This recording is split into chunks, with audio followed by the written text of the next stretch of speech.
जय जोहार संगवारी हो। छत्तीसगढ़ के नंबर 1 यूट्यूब चैनल में जम्मू झन के स्वागत है। मैं राजेश मान समाचार के शुरुआत करबो आज के प्रमुख समाचार। भारत में बेरोजगारी और गरीबी बहुत गंभीर समस्या बन के लोगन मन के बीच है, जेकर सेती लगातार प्रयास करे जावत है। और छत्तीसगढ़ में विधानसभा चुनाव के सेती छत्तीसगढ़िया पार्टी के प्रत्याशी मन के सूची घोषित करत हुए कहिन कि छत्तीसगढ़ में अब पूरा तरह ले गरीबी और बेरोजगारी दूर कर लिए जाही। पार्टी के नेता दीप साहू और मदन चंद्रा के का कुछ आरोप है, देखा हमार खास रिपोर्ट।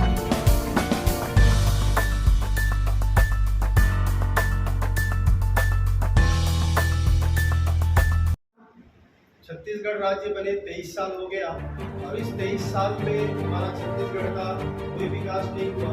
सिर्फ जो राष्ट्रीय पार्टी है उन्होंने आज हमारे छत्तीसगढ़ को लूटा है। जो भी विधायक सांसद बने हैं उन्होंने अपना जेब भरा, अपना लखपति बने, करोड़पति बने, जबकि हमारी छत्तीसगढ़ की अपार संपदा, हमारी छत्तीसगढ़ की धरती धान का कटोरा है, जंगल का पूरा सैलाब है, यहाँ पे कोयला है, हीरा है, सोना है, चांदी है, सब चीज होते हुए भी हम छत्तीसगढ़ी का गरीब क्यों? ये प्रश्न उठता है। मेरे मन में भी प्रश्न उठा। मैं भी एक पढ़ा लिखा नौजवान हूँ। आज मैंने मास्टर ग्रेजुएट करके आज मैं अपनी रोजगार की तलाश में मैं कोरबा आया और कोरबा में मैं विभिन्न कंपनियों में काम किया और काम करके हमने अपनी बेरोजगारी दूर की। लेकिन आज यहाँ की जो सरकारें हैं किसी भी हमारे बेरोजगार साथी को रोजगार नहीं दे रहे हैं। हमने तो ये सुना था कि कोरबा जो है औद्योगिक नगरी है, यहाँ पे काफी उद्योग धंधे हैं और यहाँ गांव से आए हुए बच्चों को, बेरोजगारों को यहाँ पे नौकरी मिलती है। लेकिन ऐसा नहीं है। यहाँ से गांव के लोग जो आते हैं उनको नौकरी नहीं मिलती है।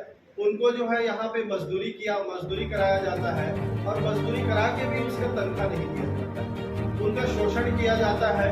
जो आम जनता, हमारी जो छत्तीसगढ़ में रहने वाले लोग हैं वो शोषित है, चाहे वो शिक्षित हो, चाहे अशिक्षित हो, चाहे वो किसान हो या हमारे आम आदमी हो। सभी लोग हमारे छत्तीसगढ़ के आम जनता को ये राष्ट्रीय पार्टियां शोषण कर रही है। तो विधायक तो बन जाते हैं और विधायक बनने के बाद उन्हीं जो उनके मतदाता हैं जिन्होंने उनको ताज में बैठा के रखा है और वो ताज में पहुंचते ही उनको भूल जाते हैं और उनको शोषण करते हैं। इसी शोषण के खिलाफ हम यहाँ पे आवाज उठाने के लिए छत्तीसगढ़िया पार्टी यहाँ पे आई है और मैं उस छत्तीसगढ़िया पार्टी का कोरबा से विधायक प्रत्याशी के रूप में हूँ। और मैं आप कोरबा के आम जनता जो हमारे 2 लाख मतदाता है उनसे मैं निवेदन करना चाहता हूँ कि मैं एक गरीब, शिक्षित और सुव्यवस्थित प्रत्याशी हूँ। मैं आम लोगों की गरीबी दूर करने के लिए, उनकी बेरोजगारी को दूर करने के लिए और साथ ही साथ जो हमारे छत्तीसगढ़ में जो चिट फंड कंपनियां चली है उस चिट फंड कंपनी में जितने भी शोषित लोग हैं, जो हमारे अभिकर्ता साथी हैं, उपभोक्ता साथी हैं, यहाँ पे 1 लाख आवेदन यहाँ पे जमा है और 200 करोड़ रुपया की यहाँ पे देनदारी है। ऐसे ही वो जो गरीब साथी हैं आज जो अपनी जिंदगी भर की कमाई को इस कंपनियों में पैसा जमा किए और जमा करने के बाद उनको चिट फंड घोषित कर दिया गया और अभी भी उनके संपत्ति को नीलाम करने के बजाय उन संपत्ति को यहाँ पे चुपचाप अधिकारी बैठे हुए हैं।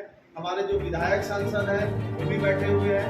हमारे जो पूर्व अभी मुख्यमंत्री थे भूपेश बघेल जी, उन्होंने हमको आश्वासन भी दिया था कि हम चिट फंड का पैसा वापस करेंगे, लेकिन उन्होंने चिट फंड का पैसा वापस नहीं किया।